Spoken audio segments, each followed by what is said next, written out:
give it a couple of seconds for everything to kick in. Where is my TikTok? Oh no, studio. All right, we're going live. I think I got it all figured out this time. Yay. We are going live on the gram. All right. You live? We are live. All right. Oh, you got to be kidding me. It wouldn't be our show if there weren't technical difficulties. All right, I think I got it figured out. There's more than one of me. All right, everybody. It's Wednesday, November the 26th, the night before Thanksgiving, and excuse the technical difficulties, but we're now live, and it is America's Outpost, live here tonight with my fellow host, the real Brett Lee, and our returning guest, Kyle Campbell. Hi, everybody. What's going on, Hi. everybody? Well, happy Thanksgiving, team. Yes, happy Thanksgiving to you. I am ready to eat already. Yes, agreed. So let's talk a little bit about what's been going on in D.C. today. We've had a very tragic event with the shooting of the two National Guard soldiers who were out there trying to protect the city and keep crime down. What do you guys have to say about that? What's going on? What kind of information have you been getting? Just pulled up that they know that the shooter is an Afghan national. I don't know if you guys saw that. Yep. Yes. Yeah, I saw that about 5 minutes ago. Yeah, so that looks like to be the breaking news. Boy, how sad. You know, last time I was on with you guys, actually, or 2 times ago, it was the day that Charlie Kirk was assassinated. Yes. That's right. So I don't want this to be a recurring theme here, but we tend to kind of have some pretty tragic stuff going on the days I pop on with you. But this is horrifying, but also how could it not get to this level when you have so many people, you know, vilifying law enforcement, this whole fight over the National Guard and should they be sent in, and they're not, you know, the proper type of law enforcement, and people pushing back against ICE agents, and now this type of LE, and I just breaks my heart. These are people just serving the people, serving their country with bravery and courage Right. and selflessness, and certainly don't deserve it. At the very least, don't deserve it. But I hate to see this commentary come to fruition in such a horrible, violent way. So I guess the 2 National Guard members who were shot are still in critical condition, the last I checked, and we're definitely praying that they have miraculous recovery. Well, and what do you think about the Seditious Six and their absolutely disgusting video encouraging military members to disobey illegal orders, but yet can't give examples of what those illegal orders are?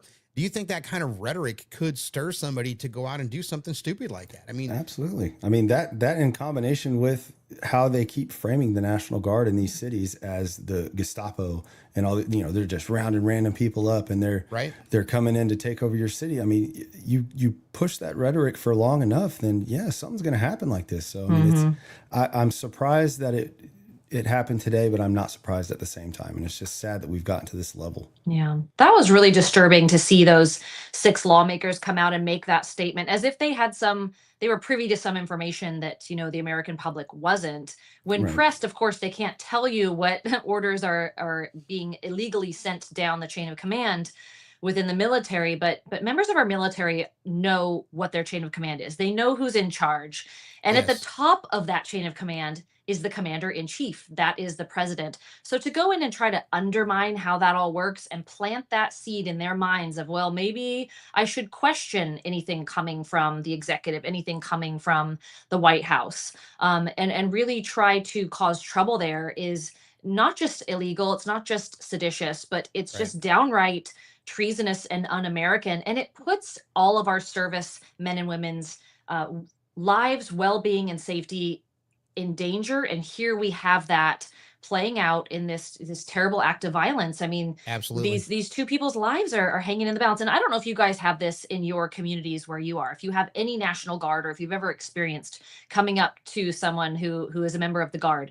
But I experienced it a lot in DC back in September when I was there. And let me just tell you, there is nothing intimidating about these men and women. They are so professional. They have smiles on their faces. They're there to protect people. Everyone's running up, taking photos with them. They're very good looking people. You know, this is not anything resembling any kind of Gestapo force. And so people don't know, they're letting the rhetoric get them riled up to the point where this person, this Afghan national, and we're still waiting on a name here and some additional details, thinks that he needs to go out and take 2 lives because of it. It's just horrific. You know, and as both of us were former National Guard members, and when we were trained to work within a city, it was typically for riot control. And the only thing intimidating about a National Guard member is maybe the military equipment that's around. Yeah. You know, depending on your unit, depending on your job, you're going to see Humvees typically everywhere. I don't think there's tanks on the street. I don't think there's light infantry vehicles, troop carriers, cannons, anything like that. You're going to be armed with whatever you're supposed to be armed with. And as MPs, they're going to be armed with, back in the day, were Beretta sidearms, things like that. So they're not out there with heavy duty military equipment and setting up these big barriers and these big intimidating Abrams tanks. And, you know, it's not like that. So, and it's unfortunate. And I think some of that rhetoric that's been put out has been done on purpose. I was catching some news earlier today where I think Mike Benz was on with somebody from Real America's Voice, if I remember correctly, that those 6 were sent a script. Yeah, I mean, most of these rhetoric type things are scripted. I mean, you can tell if you follow it long enough and who's saying what from the get-go. It's all scripted. So, you know, where did that come from is my question. Who is the one pushing that out? You know, everybody's speculating who it could be, but you know, just to sow disinformation and seeds of doubt in our National Guard members, it's just like, man. And then for the timing of it is what really got me. It's like, there was no reason for them to, if there was nothing illegal happening, no illegal orders given, there was no reason for them to make that statement other than to try to incite disinformation or sow seeds of doubt within these guardsmen or military members. So and if you've been a part of military, you know, from day one, chain of command is paramount. You know, that is drilled into you every single day. And then for them to put it in your head to start questioning your commander in chief and then make you start going, well, wait, did he give me an illegal order? You know, that kind of thing without just all of that, just type of disinformation and just sowing seeds of doubt within these guys. It's just, it's killing me to see that they would do it just for scoring political points or to, you know, go after Trump. And it's just, well, they're sweating bullets now, right? Oh, I mean, they came out, they said it, they couldn't defend the comments, they couldn't answer any detailed questions.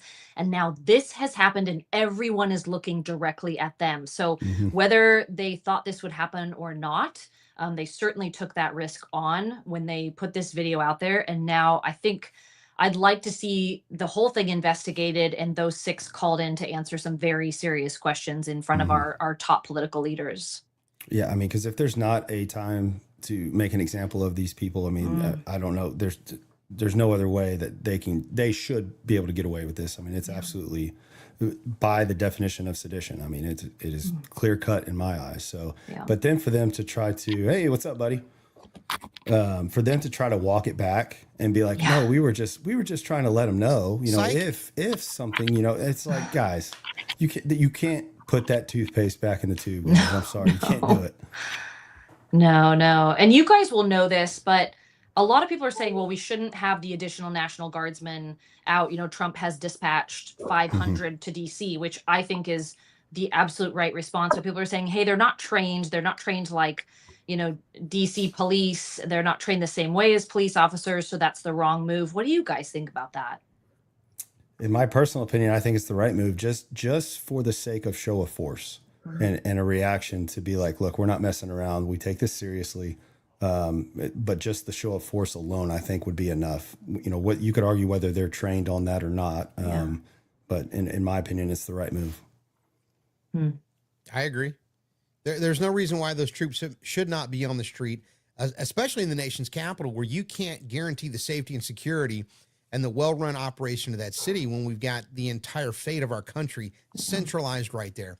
And quite honestly, we wouldn't have National Guard getting shot on the street if that Democrat-controlled shithole of a city never went down the tubes the way that it did. It would not be required to have the Guard there. Yeah. Period. And this wasn't even any location. This wasn't just a street in DC. This was right smack in front of the White House, which takes it to a completely different level. If that is not secured and we have these kinds of things happening, then absolutely send additional guardsmen in and get it under control, which we all thought that it was after this first round. And the mayor, Mayor Bowser even confirmed that she was grateful for the guards coming in and cleaning things up.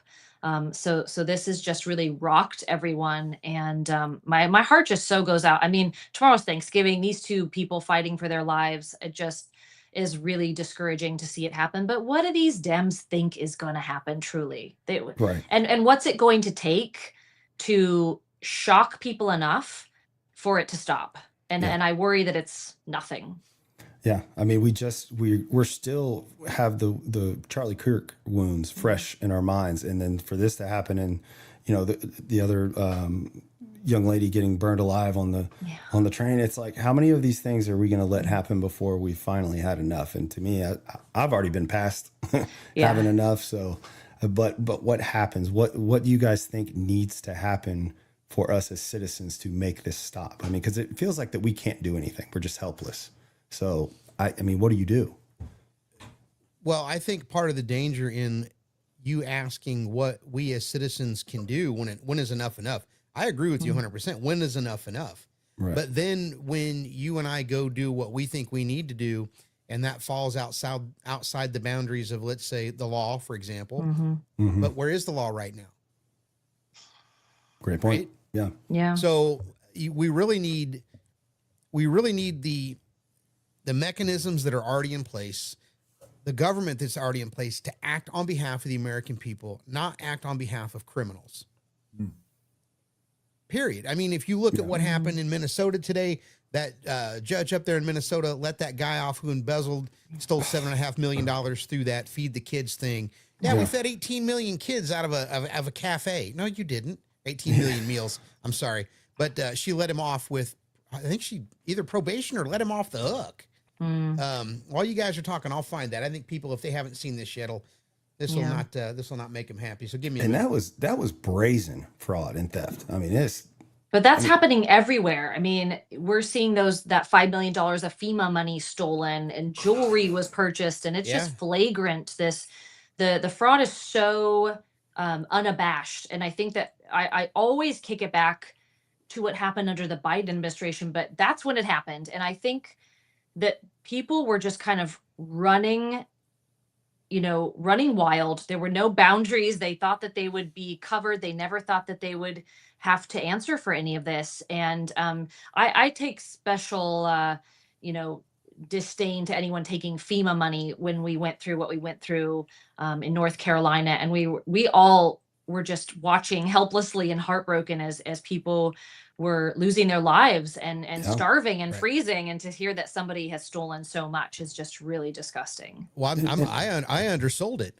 Radical Democrat Judge Sarah West, appointed by former Democrat Governor Mark Dayton, has tossed out a jury's unanimous guilty verdict, setting free, I can't pronounce this guy's name, I'm going to screw it up, Abdi Fattah Youssef, a Somali immigrant convicted of masterminding a massive Medicaid fraud ring that siphoned $7.2 million from taxpayers. So this is different than the one where they were taking the COVID money to feed the kids. Right. Yeah. So you have a unanimous guilty verdict. And this case was brought by the district attorney where they're at, right?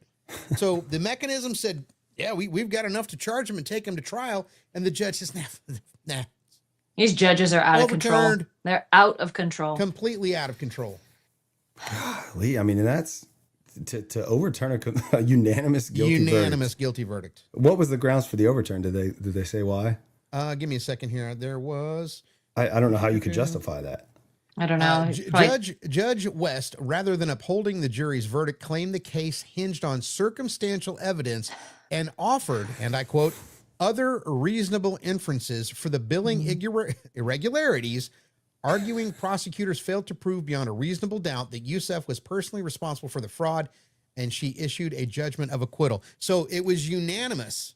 Everybody there thought he did it, and the judge says, "Nah, you don't know what you're talking about." Wow. Isn't that why we have a jury of our peers? Isn't that why they make a panel, right? Exactly. Wow. Brian, well, that's bad. Man, I have lots of thoughts. I mean, there's just been a lot going on. I've been busy with the DC stuff. Yeah, no, I all understand. day with Real America's Voice, and it started a long time ago, way before the Biden administration. But when Biden got in there and they knew there was really no leadership in Washington, people just got a little careless. And so, you know, the one ruined it for the many, which is good for the American people because now it's exposed. But it's one of those things where people, if there's no real consequences, which I've yet to see a real consequence for any of this stuff that's going on in DC with, you know, indictments being tossed out, all kinds of stuff, you know, this political theater that continues to happen. The American people, you know, lest we forget the French Revolution, you know, the American people are going to have enough of it at some point. But it's because people are starting to come together on certain things from both sides of the aisle. And that's scary to them because once people start coming, so they're going to have to do something. They're going to have to throw us a bone, so to speak, or a body to the gators so that we can chew on that for a while, because if they don't, we're headed for something and it's not going to be fun. Well, and it's happening all over the world right now. They're rioting in Mexico. They're rioting in England. They've rioted in France on more than one occasion, fighting back against the government, not only for immigration, but taxes. Farmers getting on their tractors and riding them into town going, you're taxing our fuel to death. We can't afford to farm anymore. So there's always an attack on the very base institutions that make people people. Think about it. If I would have told you 10 years ago, well, they're messing with our food. You're nuts. Campbell's executive comes out and says, we make garbage for poor people and we use bioengineered meat. I don't eat that shit. That poor guy. They're messing with the food. Don't mess with my chicken noodle soup. Yeah. We grew up on that. You know, your mom shoved that down your throat when you were sick. Those are probably real. Not here for the 3D printed chicken. Right? No. I mean, we need to. I bet you there's more going on than that. This could be the tip of the iceberg. You probably got McDonald's. Where do they get all that hamburger meat? That's all I'm saying. Video it ain't hamburger meat. And I was like, go get that 3D printed patty. Yeah, it's too expensive now, Brian. No one can afford McDonald's anymore. Don't worry. No one's eating it. That's right. So just 3D print my food. It's cheaper. Well, you know, some Star Trek shit. Here's another headline real quick. Vile sedition Senator Slotkin warned National Guardsmen would start shooting at citizens, and 4 days later, 2 National Guardsmen are shot. So, I mean, how do these people sleep at night when they're reading a script? And Mark Kelly knows better. He does know better. That's the part that pisses me off. He was first out of the gate with his statement on X, and everyone just went for the jugular with that. It was so tone deaf, disgusting, like so offensive. Well, and then to try to talk about his accolades, get out of here. No, it was a really gross moment. But you know, they're creating this, right? They create, 100%. They start the fires and you know, triangulate everyone, and now here we have the after effects of it. And what do? They play the victims and or they step back quietly into the shadows like it wasn't them all along, and watch the people fight it out. And they will never take any accountability for starting the fires ever. No. And I don't know what's going to have to happen. We might not have anything that is that big kind of catalyst to get us through this other than the people having enough. And I think that happened last year, right? The people had enough and went out to the polls and voted in Donald Trump to come save us. And I think he has been really careful as he has approached this, you know, dispatching of the National Guard, right? He really wants it to come from the governors, from the mayors. and if you look over, you know, where you are, you know, Chicago, you look at Atlanta, some of these places, LA, Portland, they're not going to do it. And I think that we are getting to the place where they're going to call him the dictator anyway. They're going to, you know, they're going to make the accusations. Give these local law enforcement agencies some backup temporarily, send the guard, get it back on track, and then back them away, because otherwise it's just going to keep creeping down this violent direction, and people are just going to continue dying. And apparently we're unaffected by that. Right. And they keep saying, here's my thing. Well, dang, dude, I totally lost my train of thought. I don't know what my thing is, man. It's been just so much today. Sometimes that's your thing, Brian. 10 minutes late to the podcast, but you know, it's to the point where, I mean, obviously we don't have the resources that we need for our law enforcement at all. I mean, it's just, our communities are underserved. I'd rather have strong law enforcement, mind your business, do your thing, respect the peace officer, and go about your day. Then have little to no police officer presence, and everybody, you see what happens when the teacher's out of the classroom. And exactly. A lot of people are saying that we're in the fourth turning, a fourth turning type of event. And just for people who don't know what the fourth turning is according to the Strauss-Howe generational theory, is a reoccurring era of major crisis and upheaval that marks the end of an approximately 80 to 100 year cycle. And how it applies for what's going on today. Hey, if my Google does not stop messing up on me, I'm going to drop kick this sucker. According to the theory, America's society is currently in a fourth turning that began around 2008. Good Lord. Yeah. 2008 with the global financial crisis. This period is expected to last until the late 2020s or early 2030s. Everybody knows what the 2030 thing is.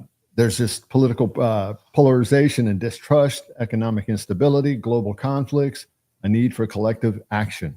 Yeah. And so that's where everybody's there, everybody's feeling it. And in order for it to get better, whatever that better is, we hope that the right better is in place for that shift into the first, because it goes in cycles 1, 2, and 3, and 4.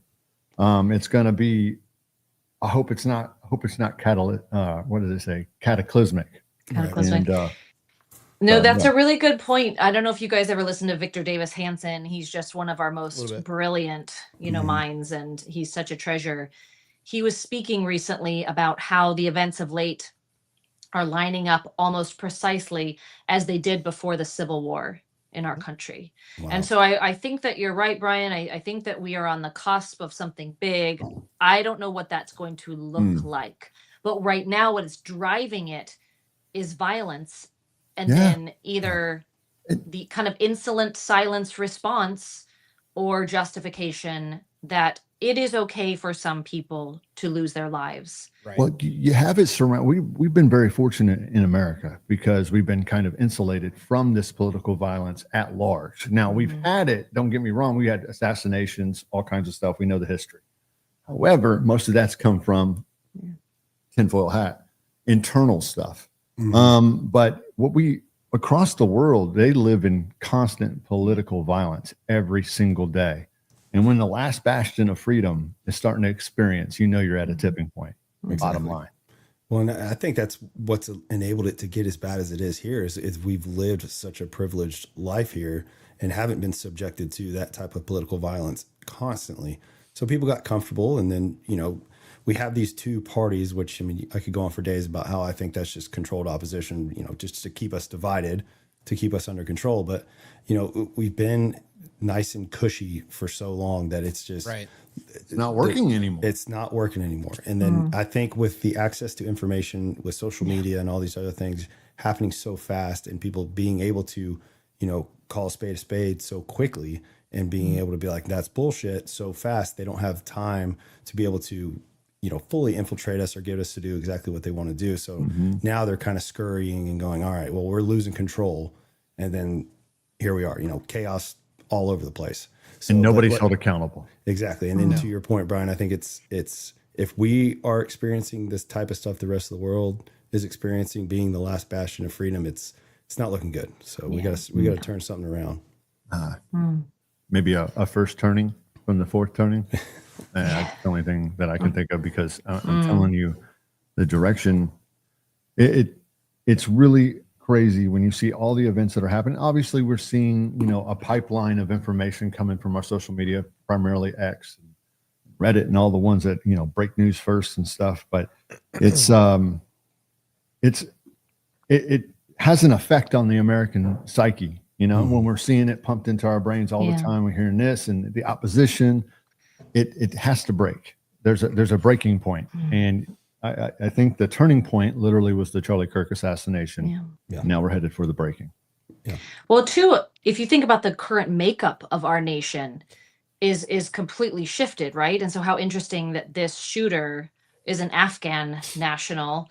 And I think that is now a problem that people have not wanted to address directly. It's uncomfortable. Nobody wants to be called racist or, not supportive of these immigrants coming in, but we really have to start having some very serious and direct questions and conversations about these people who have gotten themselves into this country. The deportations take forever. They are happening. They've gotten, I think, 2 million out.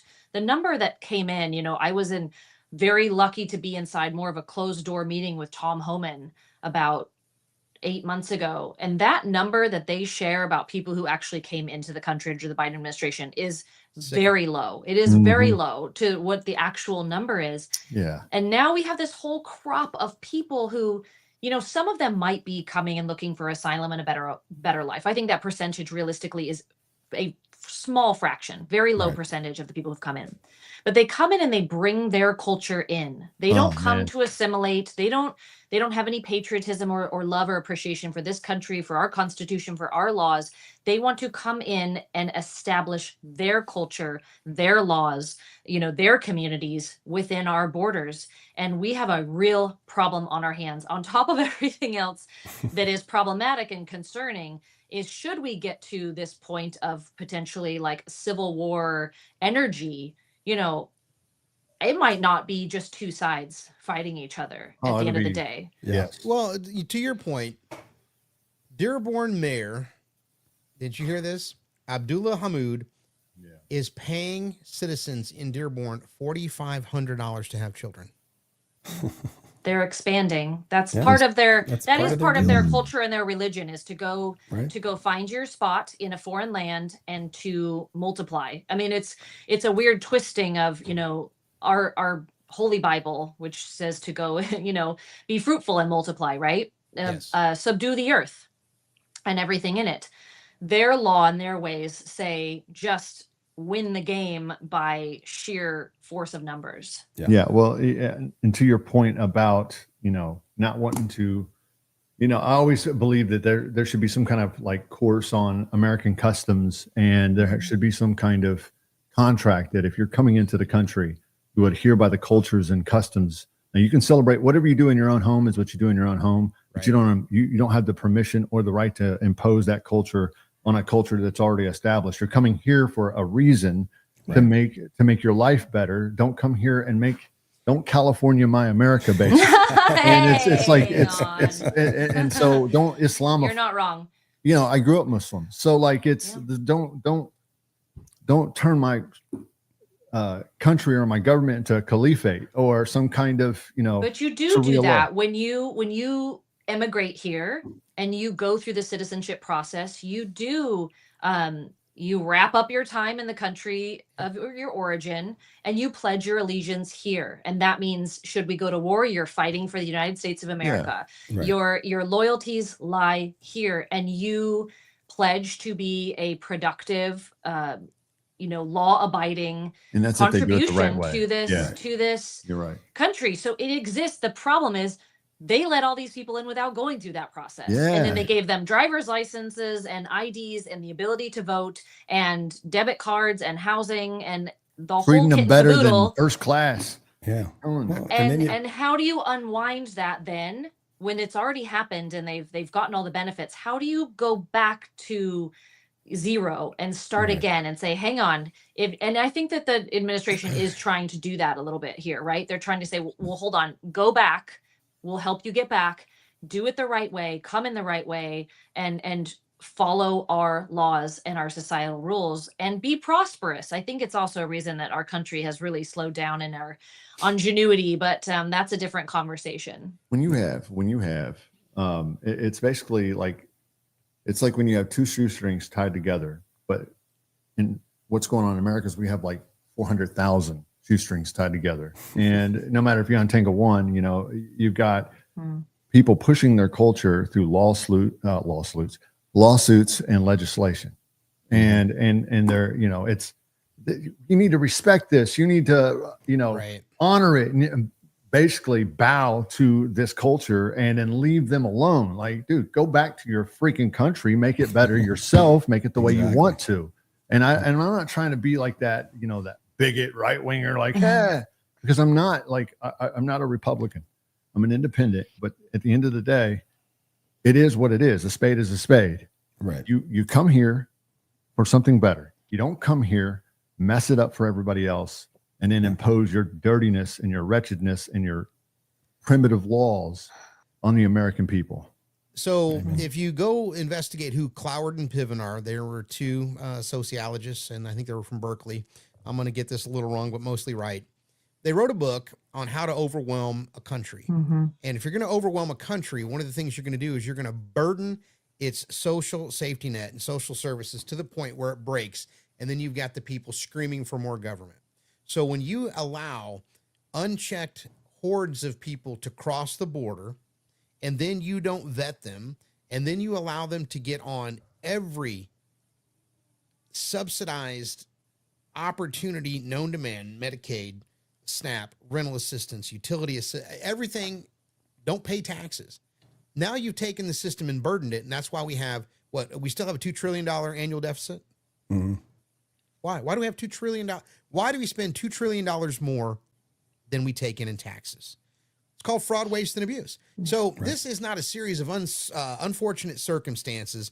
It's not a series of a bunch of bumbling politician clowns in Washington. This has been a carefully laid plan that really started to take shape post-World War II. Yep. 100%. Agreed. Yeah. With the establishment of the United Nations and a global order. And for the longest time, if you were to talk like we're talking here tonight, you were called a tinfoil. Where's your tinfoil hat, Brian? By the way, bro, I thought about that earlier, but I guess DC took it over today. Yeah, you were called a tinfoil hat wearing conspiracy theorist forever and ever and ever. But all the things that have been said by Alex Jones for the last 25 or 30 years, if anybody knows who he is, 99% of it's come true. People have had to come out and go, we thought you were crazy. I used to listen to the guy for the Comedy Factor. He's out of he's off his rocker. Yeah. There ain't no way, right? He's correct.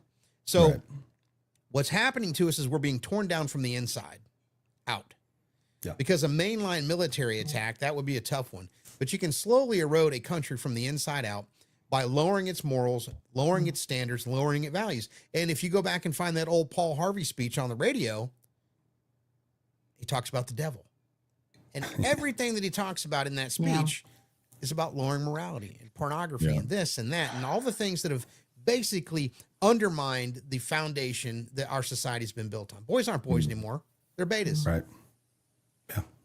Wow. For the first time, girls want to get married less than boys. Yeah. They did a survey on it. That was a shocking study. Yeah, but why would they want to get married? I mean, it all makes sense. Why, who's to marry, number one, and the boys, when you can game and have your porn and, abortion is a rampant scourge on our culture. What benefit is there to marriage anymore for anyone? But, all these things are happening. You're exactly right.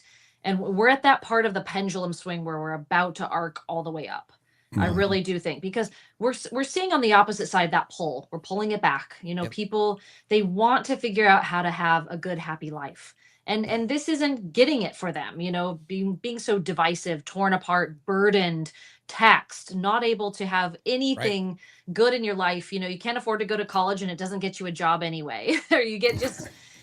some uber woke professor who just wants to talk about, the 92 genders all day long.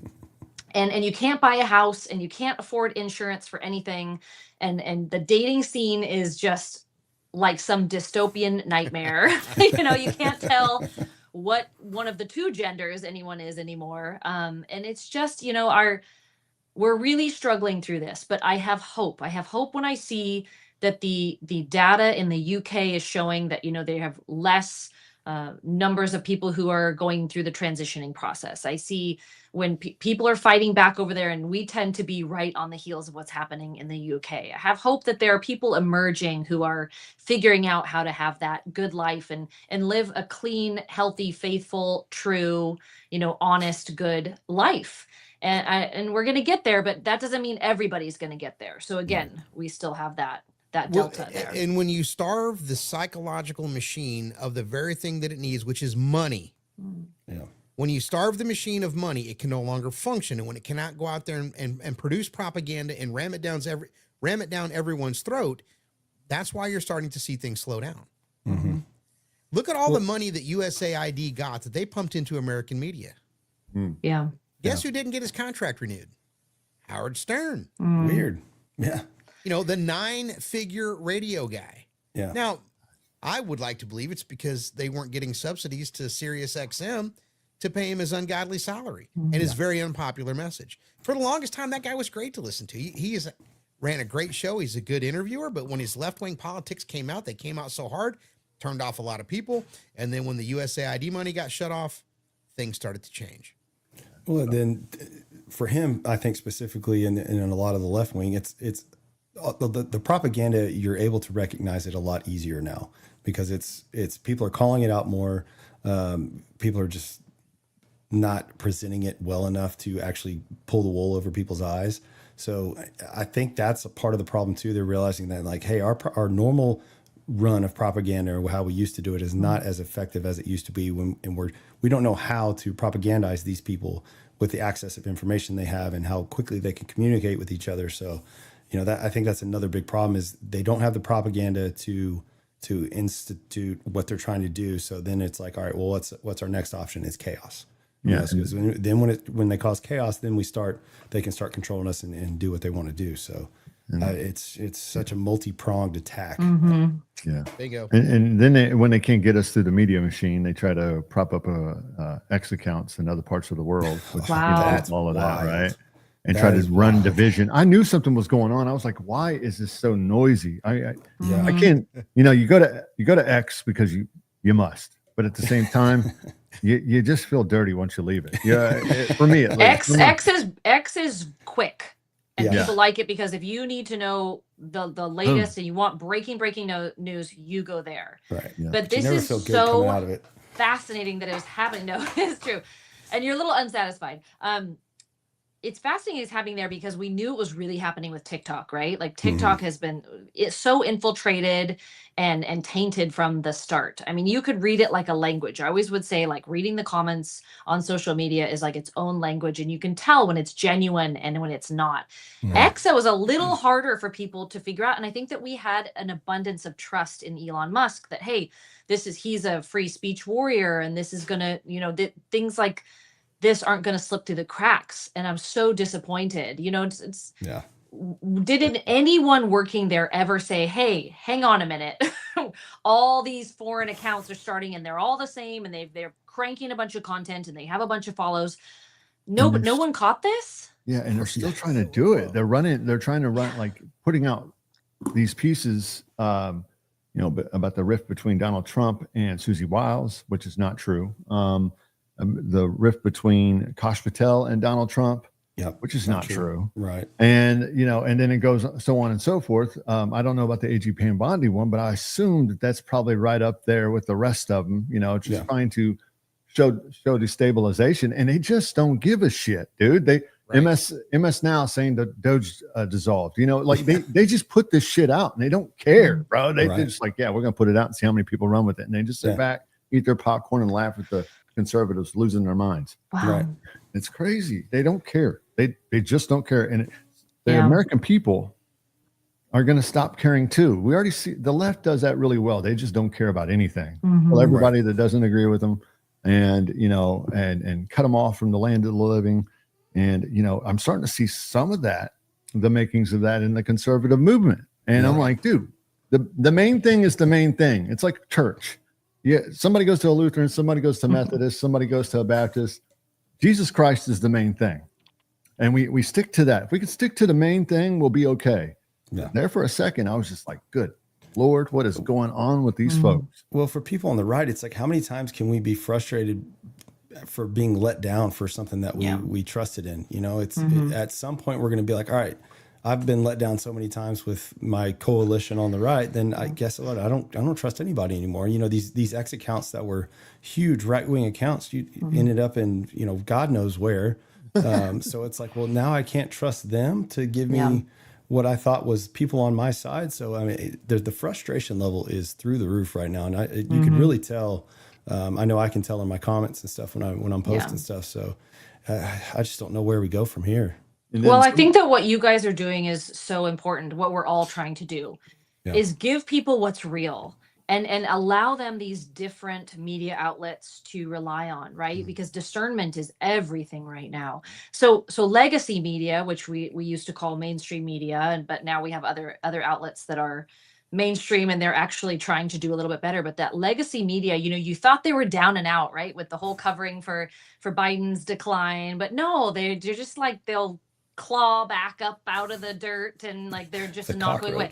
They'll reconfigure, right? And just change a couple things, bring a couple new people in. Somebody takes the fall and gets fired, and they're just going to keep on trucking. And it's hard to not listen to them. And it can be difficult, especially when you have your major outlet, Fox News, who's constantly clipping and showing CNN and MS Now and AP and whatever. And so people have got to be tougher now more than ever. You have to be discerning about what you're listening to and what you're reading. But we've just gotten shaken again. And so hang on, I love what you guys are doing here. Keep doing it. We get the opportunity to dig in and see what's actually real. And you know what? It's okay to say, like, we don't have this information. We're not sure. But there used to be a journalistic ethic, and it has so fallen by the wayside that even our biggest outlets, papers, websites, and networks don't abide by it. And it's time that we speak it out loud and say, look, you can't just trust the name anymore. You have to know for sure and find out for yourself. And in a lot of cases, use your gut. Yeah. They're going to tell you, don't believe your lying eyes. Well, that's just gaslighting you. If you see it and it's there, it means that it happened. And I tell people all the time, just because the news media will not report on something does not mean it did not happen. Yeah. And just because they did report something doesn't mean it's true. Yeah. Right. And you really have a very small segment of the population that their message gets magnified so big because they are the controllers of the information, the media. Thank God we've got the internet, right? But they're the ones that control it all. So they send it out into the masses, and it's easy to rattle everyone's cage. We're all a little rattled today with those 2 guard members being shot. And what we probably knew within 5 minutes of them being shot, the first reports came out because someone was there with a phone, right? I mean, almost everyone's the media these days. But use your gut. Believe your eyes when you see it. And when you know someone's lying to you, don't doubt yourself. Go do the research. There's enough out there where you can figure out whether it's the truth or not.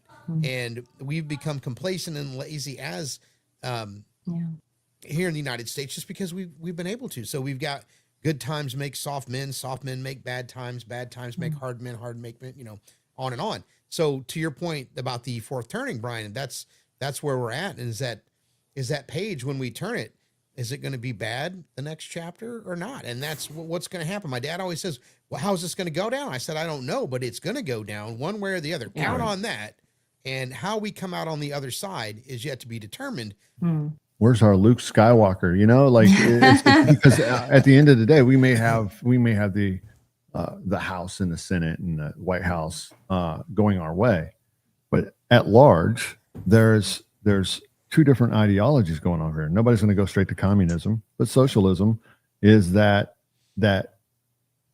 alternative. So you got capitalism, and people, even as a capitalist myself and a more so constitutionalist, capitalism has become corrupted and greedy. That's why people are dying from cancers, and research is slowed down because to go too fast you can't balance the budget when you're bringing out cures and things like that. So funding, when we have enough money, well, if we can print money just to give checks out, we can print money to give funding, right? To these researchers. So like, there's just stupid things that you're like, so you're saying that there's enough money to do this, but there's not enough money to do this. I mean, it's just common sense and basic in logic. And so you have these 2 competing ideologies.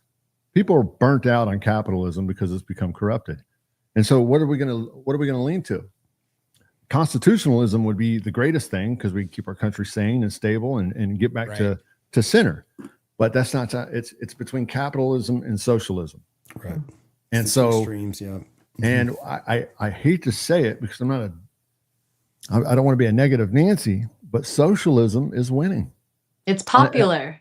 And it's just at large. popular because what you guys were alluding to before is that we have not had it hard enough. Yes, things are bad, but if you look at our lifetimes, we haven't really had a war in which, men were drafted from the United States. We didn't have that kind of a war. We had the Iraq War, right? In our lifetime, but it wasn't like Vietnam. It wasn't like World War II.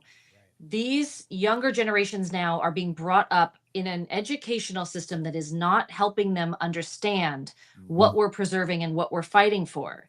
They don't understand socialism like someone living in one of those countries understands it. And they come here and they will scream louder than anyone. Don't do it. This is the stupidest, worst decision you can make. and now what we're starting to see, and there are Zoran Mamdami's 2.0 and 3.0 cropping up all over the country. Yes, There's one here in California. His last name something like Bhattacharya or something. Self-made centimillionaire. He is totally socialist, cute, young, high energy, and he's going to be popular. I think he's running for Nancy Pelosi's seat. If you thought Nancy Pelosi wasn't bad, now this is the new wave. But my point is that we have these generations who are overwhelming the voting numbers, coming up through a system that has not properly trained them to just reject socialism. Because they think it sounds exciting and fun and like, let's just try it again and it might work this time. We're not teaching our kids in school to love our country and our way of life and the Constitution and history in general. They don't understand. Go ask most kids who was the first president of the United States, the first president of the United States. I love those street interviews where the kids are just like, yeah, they don't even, to your point, it's Aaron, really sad. They don't even teach them. This is a quick little blurb right here. Respect or integrity. Now, it boils down to the parents, schools, but society. And I agree with you 100%. So when you take and wreck the American way of life in the system and devalue the dollar and force two parents into working, all of a sudden the stress level goes up. School doesn't become so much of a place to educate your children so much as it becomes a daycare, tax-funded daycare. Just childcare. And the teachers are spending all their time on disciplinary issues. They are not teaching because they're dealing with the job of parenting all day long. And then some of the teachers are so under threat, and I can attest to this, like they're so stressed out because of the disrespect in the classroom, because of the poor parenting or the absent parenting because the parents have to work, that they just don't teach anymore. They just they'll run through a lesson, make them watch a video and on their own leisure and leave everybody alone because they don't want to get hurt.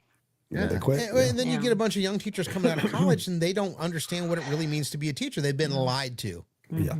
They've been indoctrinated. They've been lied to, and they just think it's a job they're going to come into. And then they've been told this, and I'm going to piss a teacher off if they're on here, and this is not directed at anyone in particular. Your job is so important. You're teaching the future leaders of tomorrow. Yeah. And you're underpaid. You work too hard. Nobody appreciates you. Oh, okay. So how are you going to pay? Yeah. Dude, how are you going to pay? And this brings me to, like you said, pay. And my brain just, how are you going to pay a doctor to save someone's life, but not pay a cop like almost equivalent to protect someone's life? They're doing the same job. They're actually putting their life at risk. A doctor's not putting his life at risk. Well, I get the technical expertise, but all of these things work together. Yeah. Yeah. And I think this younger generation, and I think to kind of tie it all together, I think why you're seeing socialism pop up is this younger generation has not experienced the fruits of capitalism yet in their lifetime. Well, they're not going to.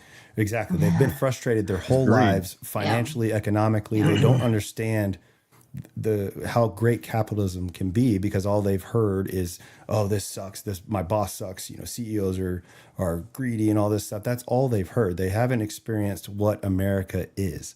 So they're going, well, whatever we're doing right now sucks. So I'm open to socialism. That's fine. Well, and they just don't understand the ramifications of what they're actually advocating for. So, and I want to follow up to your comment about they haven't had a taste of capitalism and they're never going to get it. Boomers hold an estimated $87 trillion worth of wealth in this country, and a large number of boomers vote left. They have been so financially insulated from what has gone on, they think all this stuff is just a bunch of nonsense because they're still just fine. Right. Yeah. And I've had to experience this firsthand. And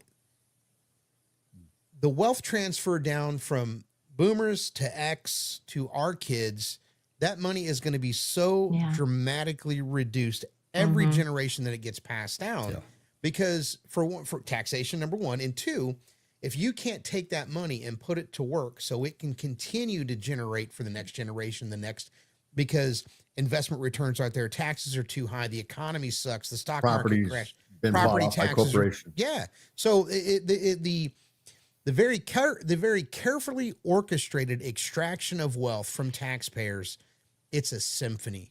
Because you think about the amount of money that you have to spend on healthcare, and if you're sick, the amount of money you have to spend on medications, the amount that you get taxed at work, the amount you get taxed at the gas pump, the grocery store, the clothing store, when you go on, don't go to Disney, that'll drain your 401k, right? Tax after tax after tax after tax after tax. And then by the time you get to end of life, think about how expensive that is. It is designed to suck the money right out of you, so you have nothing left to leave your family. Nothing. Yep.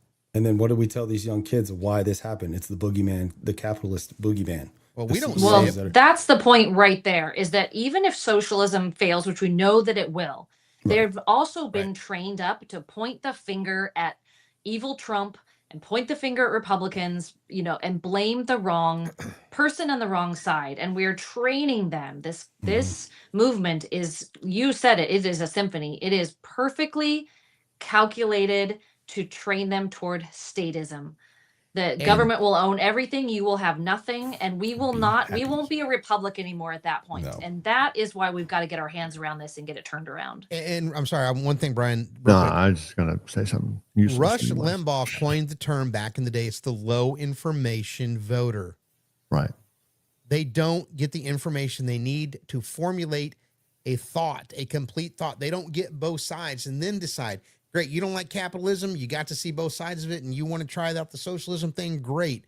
You're not being given equal information. You cannot make a good decision without all of the information, hence low information. And you take and emotionally whipsaw people back and forth, and you beat them up, and eventually they're defeated. And I hate this, and I hate that, and I hate Trump, and I hate capitalists, and I hate Whitey, and I hate on and on and on and on. I mean, it just never stops. And it becomes emotional overload and burnout, and people just give up. And a lot of those kids don't have the critical thinking skills to be, you could give them the correct information of how socialism has failed every single time and all that stuff, but they cannot think critically enough to be able to understand why we're saying what we're saying, or to make the correct the correct choice and understand why we're doing what we're doing. They don't have those skills. They're never going to experience, and they're never going to experience the fall of the Berlin Wall and understand when those people were freed, the energy that circled the globe. Every country saw that wall come down. Yeah. And I've said it so many times, and I hate the Clintons, but I miss the 90s. Aww. Well, think about it. I mean, your Clinton Democrats are today's extreme right-wing Republicans. Oh, for sure. Yeah. Which is my point. I mean, Bill Clinton was a hell of a politician. He's a snake in the grass, just like his wife is. But that was part of the careful orchestration of the Democrats at that time to get conservatives back on their side. They were running on common sense, traditional American values. Conservative 100%. Marriage, close the border, lower taxes, welfare reform, on and on and on and on. Yeah. I just wonder what it was if Rome could have podcasts right at the end. If they would do a lot like this. It's on a and then it would be this conversation. And then second, it's all going horribly. Yeah. Who's going to be the Caesar? Yeah. Who's the Caesar that's going to seize power? Yeah. Bottom line, because it's going, we're headed towards. Everybody thinks that Trump is a dictator, or authoritarian, or what do they call it? Some kind of whatever autocrat, some kind of authoritarian or whatever. So like they think that, but they haven't seen nothing yet, and somebody's going to swoop in. I love this, and I've seen it a couple of times in my comments on Instagram. They're like, we don't want socialism, we want democratic socialism. Like you can call it whatever you want. Well, they're trying to brand it to ease, right? It's a slow desensitization. And they know exactly what they're doing with communism around Mamdani, and it's growing, it's breeding, and again, we've got to get through and help people understand that I predict the future all the time, because you can see exactly where it's headed. So if anybody wants to know what's going to happen, just follow and pay attention. I will tell you how this is going to go. And you're already seeing it in New York City. There was a mass exodus. A lot of the wealth went out. Zoran himself is asking people for money already. Hochul's not going to help him. Trump called him into the principal's office and said, that's adorable, but this is how it's actually going to go. And I've got eyes on you. Yeah. And didn't he look so kind of just like petrified standing there? He was like, you said it right. Totally different Zoran. It's a kid in the principal's office. You said it exactly right. And we have to keep in mind these young and upcoming politicians, they're boy band creations. Yeah. Yes. They're no different than the new kids on the block. Again, a carefully orchestrated system that finds very articulated, very well educated speakers with good minds, extremely sharp and attractive, and they put them out there and they polish them up, and they just pull the strings, and there's a ton of money, but campaign finance and money that goes into these candidates is the craw in my side. That is a whole episode we have to do about that and cracking that open, because that drives me crazy. And I think if you limit the money that can go into some of these efforts and these campaigns, you have a completely different political landscape. Right. And you'll never have a true political landscape if there's that much money being influenced to your politicians. It will never work. Some of these kids need to watch A Gentleman in Moscow. It's a show. I can't remember what channel it was on. But it was about this guy who was, one of the governments were overthrown in Russia, and he was held on house arrest in the hotel, and he got to see the revolution and all the young people standing up for socialism and stuff. And they went and they pushed it, they got it in, and then all of a sudden everybody started starving. And you just go through all the seasons of this guy living in a hotel. It's crazy. And people, I think it's a really good story on how it all works and how it all breaks down in the end. And there was nothing sentimental or sweet about what went down during that time. But they don't teach stuff like that. They don't show nothing like that. They've got this older school guy that's been going around to universities for over a decade or more now. He looks like a happy grandpa who talks about democratic socialism. And and if you're listening to billions of dollars through capitalism, and you're listening to it, and you're like, man, this sounds really good. And the people own the factory, and you're like, oh, nice. Oh, yeah, it's like, okay. Well, and then equitable. Yeah, like I was saying, this democratic socialism thing. I'm like, all right, I'll give you the benefit of the doubt. If there is such a thing as democratic socialism, what do you think that's going to lead into?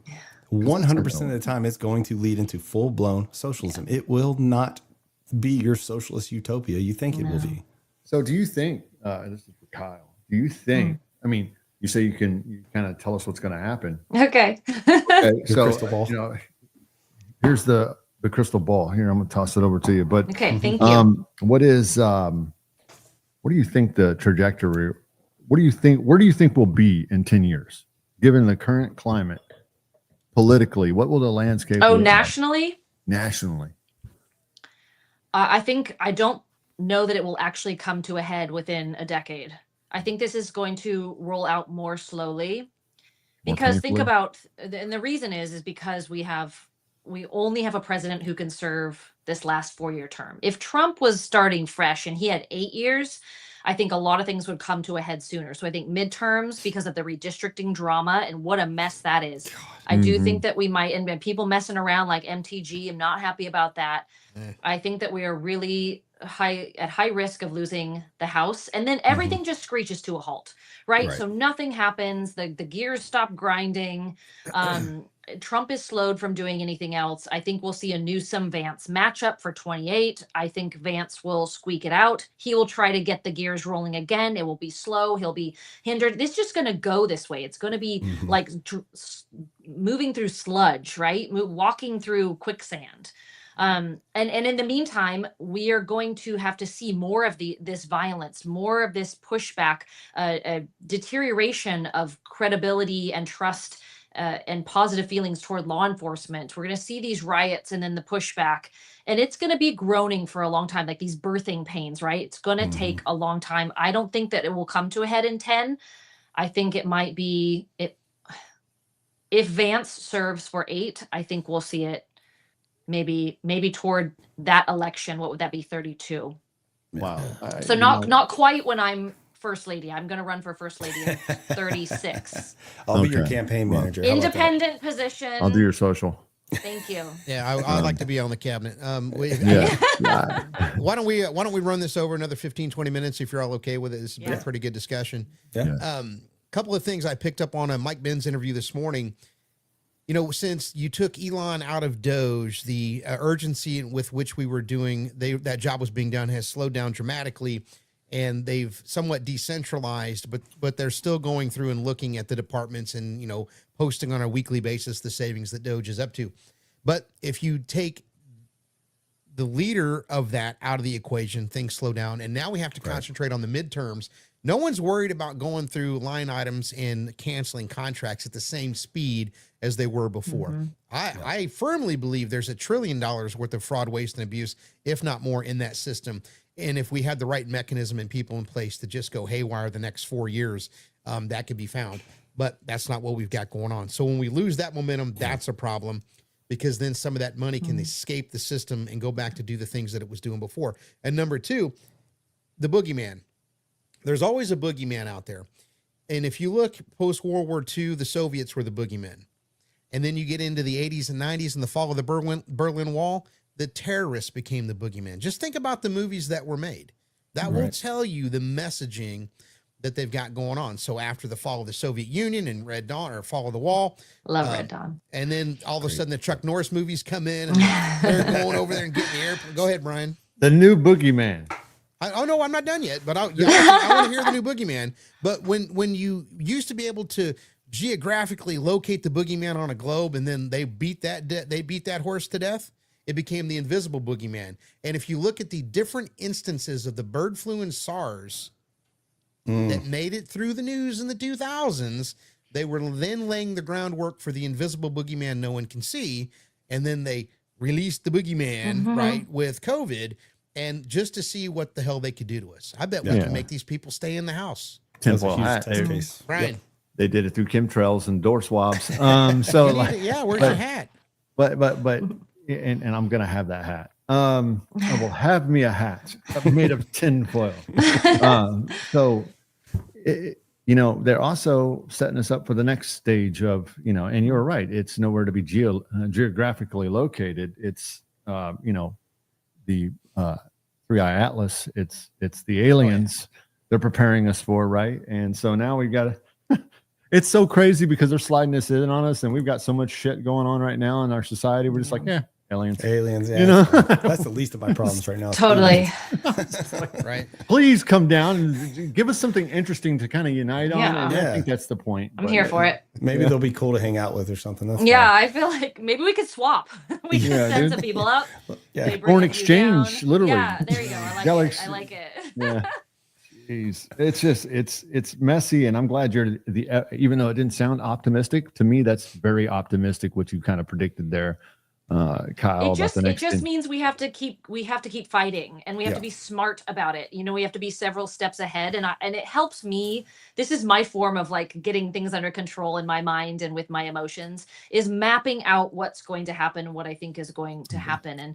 And so it really, a lot of it comes down to voting in the elections. And I know that sounds like just so basic, but that's what it really is. And we have such low, you talk, Aaron, about the low information voter, but we have the low propensity voter problem as well. The low energy voter. And when you have these moronic candidates like Eric Swalwell saying, well, I think we should vote by phone. Does that sound in any universe like a decent idea to anyone? Like, could you imagine, like, get on your, watch a movie, get on your and vote streaming for your and just click a button. We've heard people talk about this, right? Like, we used to run elections just fine before we had, the mail-in ballot, and before we had, COVID. Everybody got themselves to a polling place. You fill in your bubbles. You give your ID, and they call it by the end of the night. We have gotten so far in trying to. What the left has really said is, open up make this more accessible and make it more equitable to people who have a hard time getting out to vote. And fine, everyone's for that, but not at the risk of elections not being fair at the end of the day. But safety doesn't matter if you're going to disenfranchise a voter. The integrity is that no, you can't worry about that. They created I will tell a you problem that did not exist. There was not a huge... for good purpose, though. I mean, there was a solution in it for them, and we're seeing it here in California. And it's sad that California always has to be the example of how things are going so terribly wrong. You're on the front lines. But people are so discouraged. You talk about voter suppression. It's suppression by voters feeling overwhelmed that their vote doesn't matter. When elections are called 32 seconds after the polls close out here, and like they haven't counted millions of ballots, and they already know that everyone feels like the fix is in. And so this will be our issue going forward. Is in 2024, it was too big to rig. 2020 was the outlier. No one knows where those 11 million votes come from. Side note, we totally know where those 11 million votes came from. But this is how you win the war. People are over complicating this. Yeah. You get back to traditional voting, and everybody, it's not just a civic, duty. It's not just a privilege or right. It is a responsibility. Yes. You get your duff off the couch. You show up for all kinds of things on a daily basis that don't matter nearly as much as voting, and we overwhelm it. And then we know the voice of the people is truly being heard and respected, whichever way that goes. If it goes left, it goes right, at least that is what the people want. Man, I tell you, it seems like good people are the last minute organizers. It seems like really bad ideologies and, well, some people call it evil, really evil things organized quick. And then you have, so multiple things here. You have, it seems like the conservatives are last second, rally callers. All right, let's get in there and let's put them over the finish line, and we get out there and we get it done. But during that whole time, there's all this upheaval, and there's no response to that upheaval. There's no real fixing the broken parts of the machine that continue to cause problems and conflicts in our society. And then you have, what happens when good people start doing bad things because they got tired of being good and being mistreated? And that's my question. And I know you're being optimistic, which really, was kind of crazy. It seemed terrible, but that's about the most optimistic view I've heard. And so what happens when people have had enough? And given the fact that they feel like that their vote doesn't matter anymore, what happens when good people say, you know what, if they can't handle it, let's take matters into our own hands. Let's start stringing people up. It's well, crazy. then we have revolution.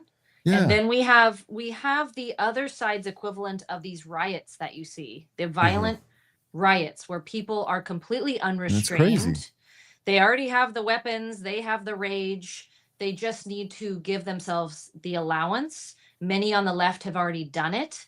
Look at what these people are doing, crashing their vehicles into ICE vehicles, throwing bricks through windows, blowing stupid whistles. Like, okay, that's but you can so only dumb. be bullied so much. It's true, but when the other side you're definitely asking the right questions, Brian. When the other side gives themselves that allowance to say, fine, let's fight fire with fire. Let's go. It's on.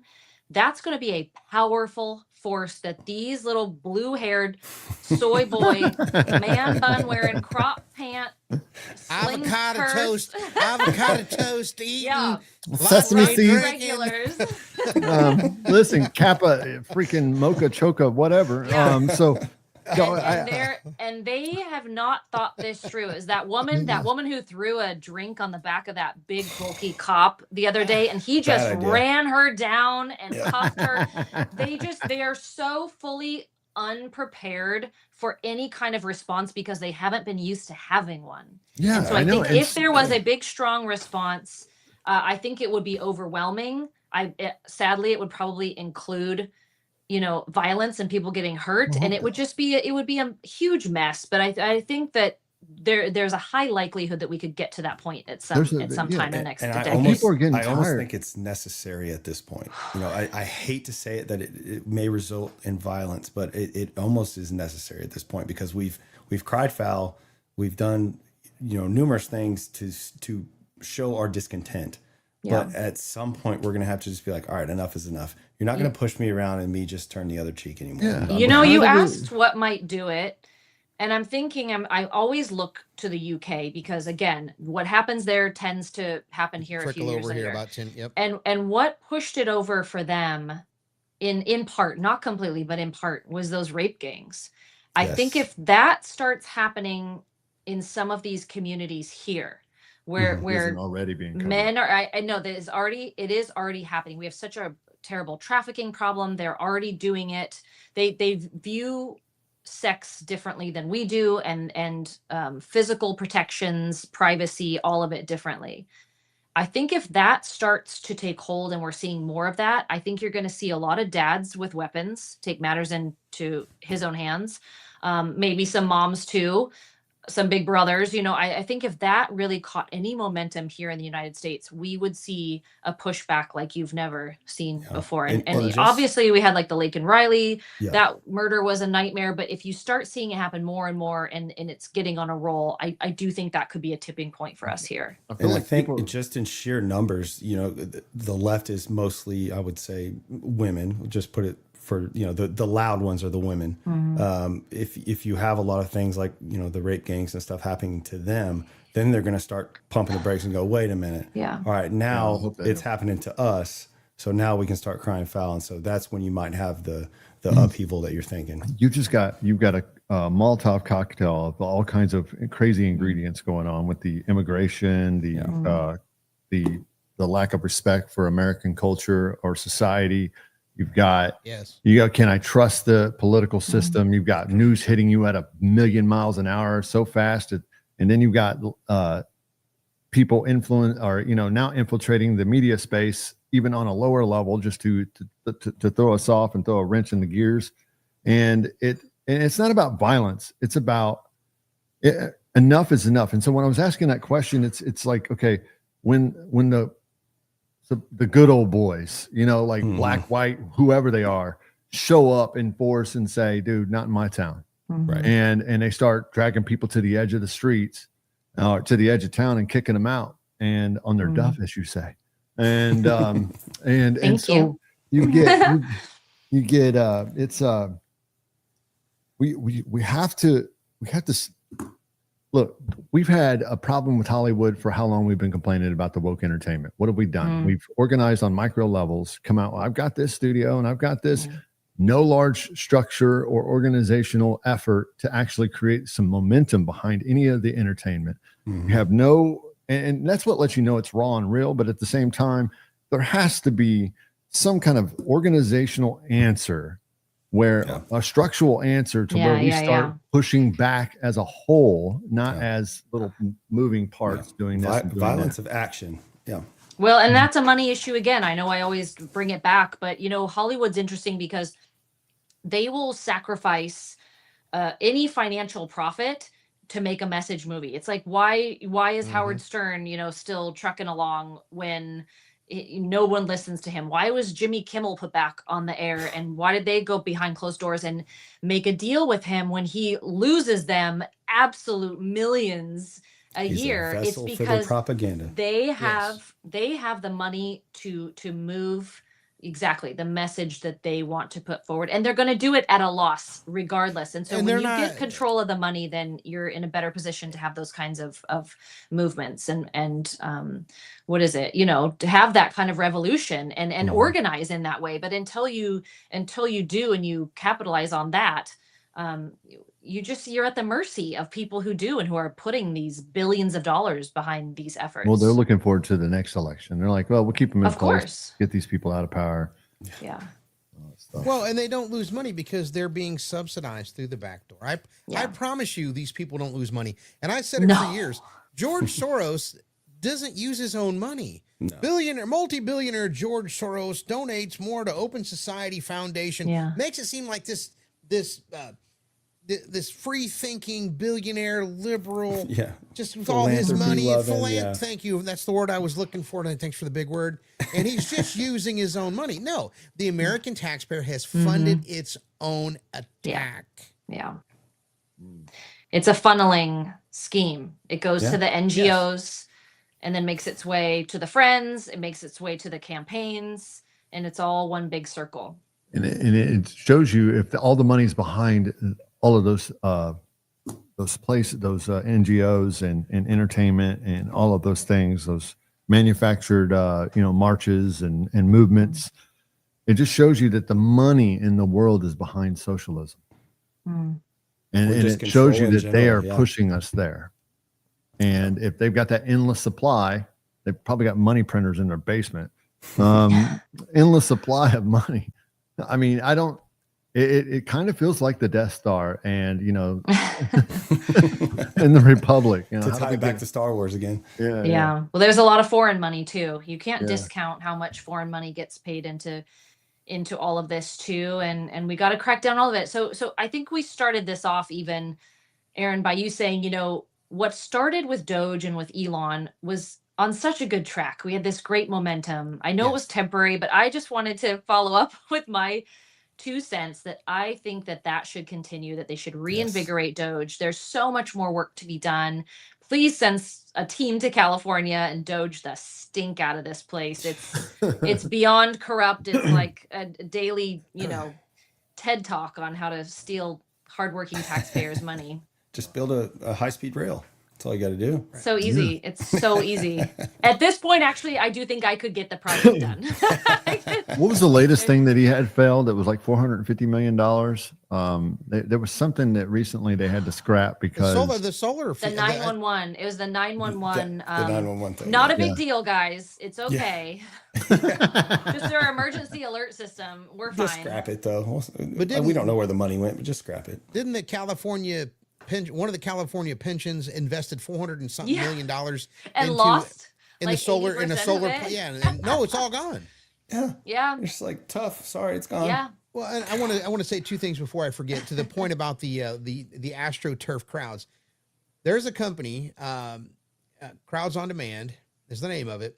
I interviewed him. The CEO of a company that provides paid protesters for events is asking members of Congress to pass a Transparency in Political Demonstration Act that would expose the groups hiring demonstrators to attend events around the U.S. So if you think this is just a grassroots movement of upset blue-haired liberals showing up for these protests because they're paid and they're organized, and when 100 of them show up, the news media claims it's 1,000. Yeah. There are no organic protests anymore. They all have the same signs. Where they get all the same packs and the waters, and they're taking shifts, and they got vests the minute their shift is over, they go home. My time is up. And they can't answer a single question about why they're protesting or what they're protesting for. It is so manufactured for optics. But that was a fascinating interview. Adam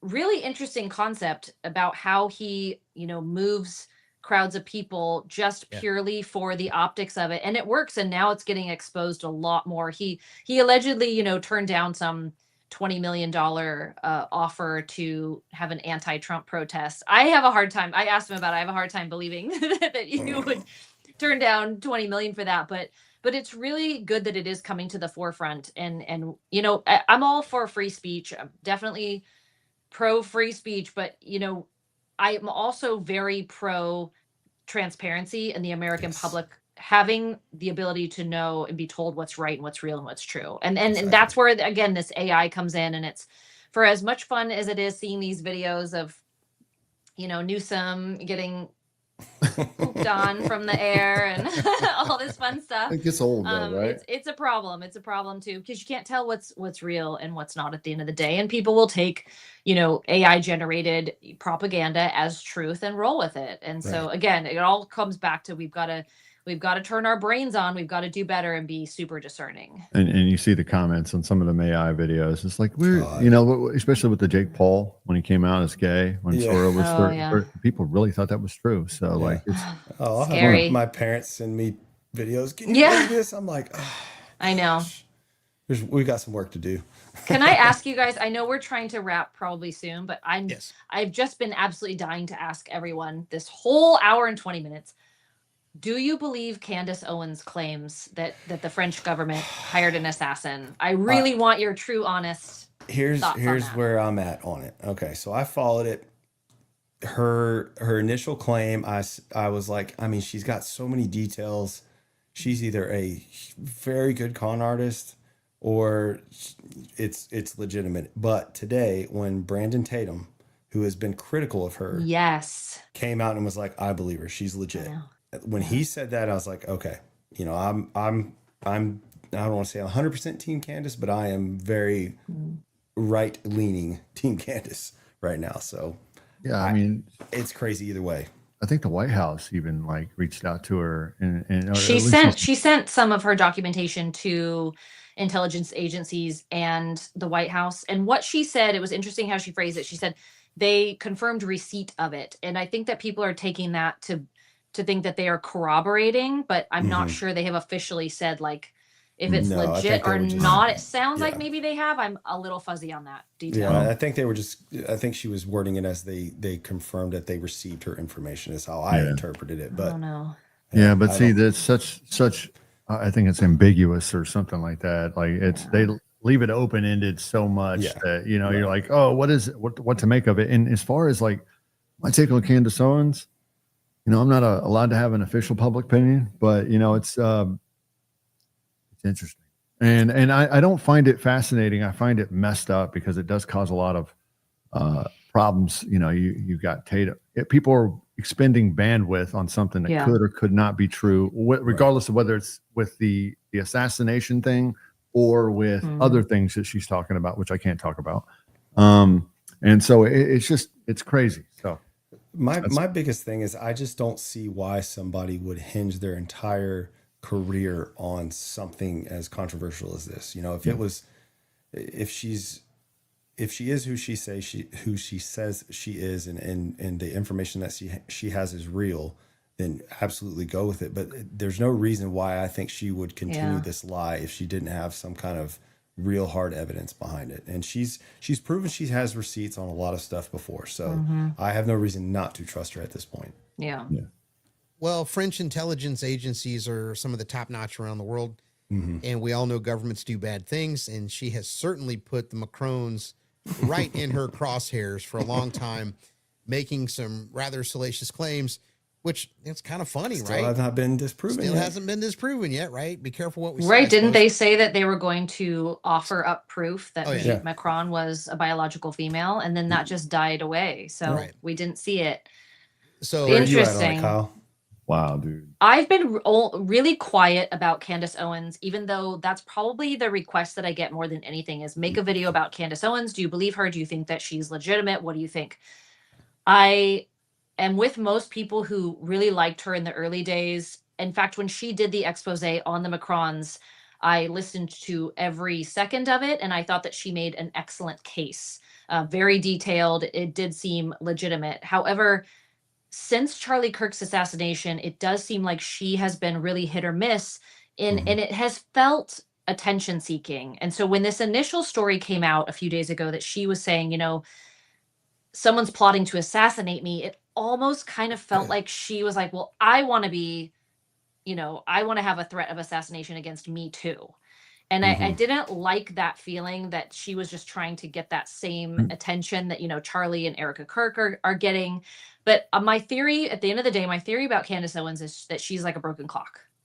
She is going to have a ton of stuff thrown out there, and she's going to be right every now and again. And I think maybe, I'm not sure, but I'm highly interested to see if this is legitimate. It does seem like it has some credibility to it. And it comes it comes right at the end of all the stuff about Charlie Kirk and everything. It's not the end, you know, all of this stuff that's been going on. And then all of a sudden, bam, here's this thing. Now we're all focused on her safety and well-being. And it's like, oh, what's going on here?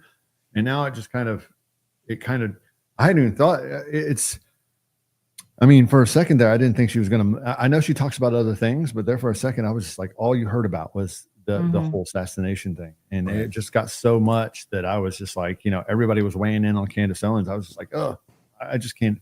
Well, it became pop culture, the unplug. pop culture thing really took hold of it, and that's kind of I think what catapulted it into everybody's feeds, so to speak. But I don't know what she may be like the Alex Jones of our times, she with 10 years down the road we'd be like, see, Candace was right this whole time. Yeah, dude, turning the frogs gay. He literally was right about 9/11 before it even happened. He literally predicted it. I want to give her the benefit of the doubt, but she's I think we all do. She's going to have to really start producing some kind of and we evidence. Want her to be safe, obviously absolutely. We want her to Absolutely. be safe, and other conservatives or anyone speaking politically or putting themselves out there, we don't want anyone to shy away from speaking what they believe to be true because of this concern. And so I don't want her to be fomenting concern over this when it's not accurate. But we wish her safety and good health in all ways. And Absolutely. but I'm gonna be waiting to see those receipts, when they I want to know. And boy, I do those think will the be some Macrons receipts. are big old weirdos, though. They are. That whole situation's weird. Trey weird. I don't know. Well, Aaron? Well, what do I think? Yeah. I think there's some truth in her statements. But we're not going to know until it comes out in the wash.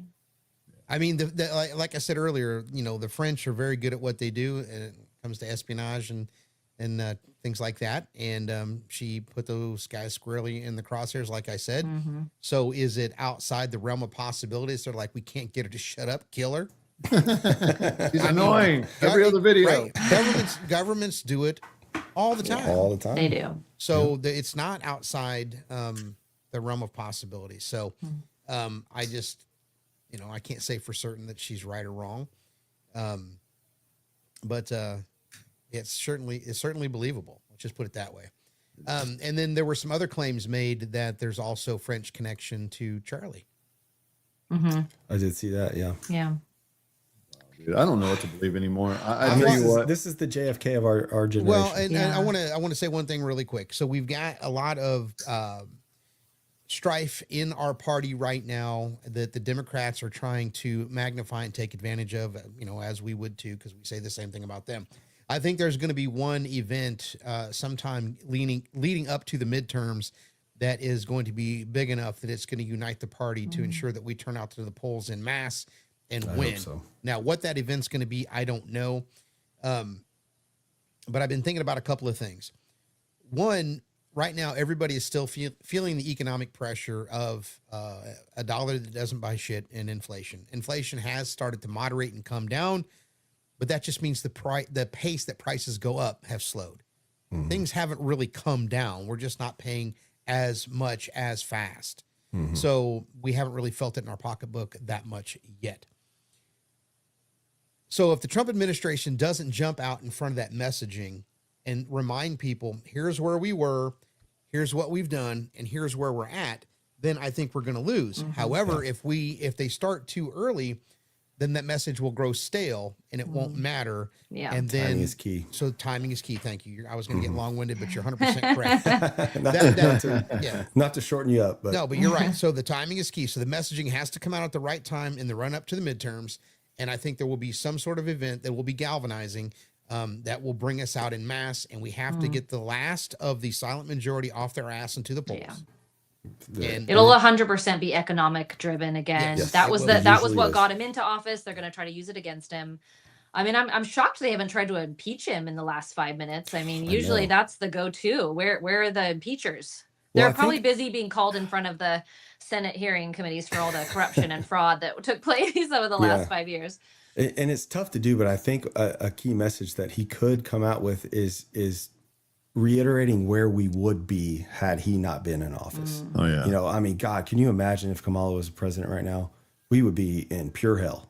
So I think if he could lean into that a little bit and make sure that we realize like how lucky we are that she's not president. I mean, I think that could be a little bit of a strategy going into the midterms. So I don't know. We'll see. All right. We're getting to the bottom of the hour, Brian. Why don't you close us out and we'll wind this show down. Close us out with just where to follow me and stuff like that, or just you got final some, thoughts. You were looking Final at the closing ceiling, looking like monologue. you were like, Jesus Put your Christ. tape No. on, No, I'm going through the emotional roller coaster of it all. I learned a new phrase, short up.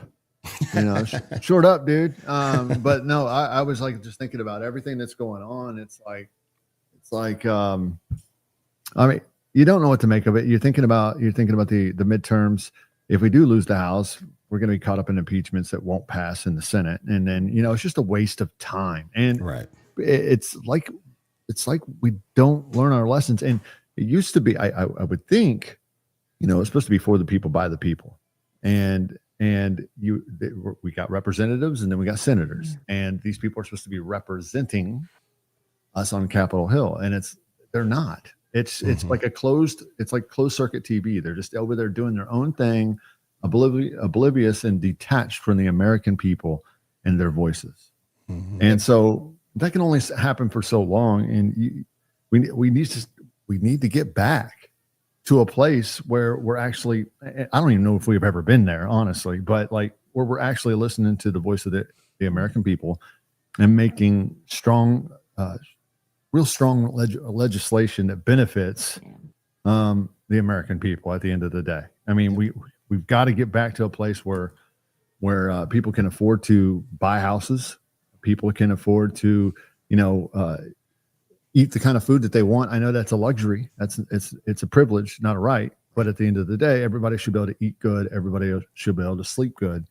That's out there working hard to do it. Society should reward that, but it's not.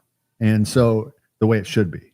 And so it's a case of the haves and the have-nots, the people with a voice and the people without a voice, and those things all kind of cluster up to create the perfect storm of chaos. And so I'm hoping, like you said, Aaron, that we get to a place before the midterms where we can get back to what's important, right? And get everybody back on the same page, keep the momentum, or at least get it back to where it was going, and actually meet the American people in their living room, basically. Yeah. When it comes to how we're living, how we're doing, and things like that. I mean, you've seen the uproar, the upheaval on the Epstein case. Trump heard it. He responded. Yeah. Even at first when he was pushing back, it was a tug of war, but he listened. And so we need more of that when it comes to the things that matter to the American people. And which is the kitchen table, right? The refrigerator, the electric bill, the water bill, and the mortgage. So those things are the things I think are important, and I think that we should get there somehow, some way. I agree. I think that's a great closing statement here. So, all right, everybody, it's 8:31. We want to thank you all for watching America's Outpost. And I'd like to thank our special guest here tonight, Kyle Campbell. You can find her at Politically Basic and at Kyle Campbell. At being Kyle Campbell. At being Kyle Campbell. Thank you. It's a job, let me tell you. You do a good job. So, folks, if you haven't had a chance to follow her on the socials, please do. Same thing with Brian Lane and the real Brett Lee at Doge Official. And you can find me. I used to be the Doge Update guy, but I'm now the Daily Update guy. Woo-hoo. So as you can see, I've did a little change, but all the videos are still there. All the content's going to remain the same. Just did a little name change. So everybody have a happy Thanksgiving. You guys stick around for another 5 minutes, please. And we will see you all next Wednesday. Carry on and be safe, everybody. Adios. See ya. Happy Thanksgiving. Assalamu alaikum.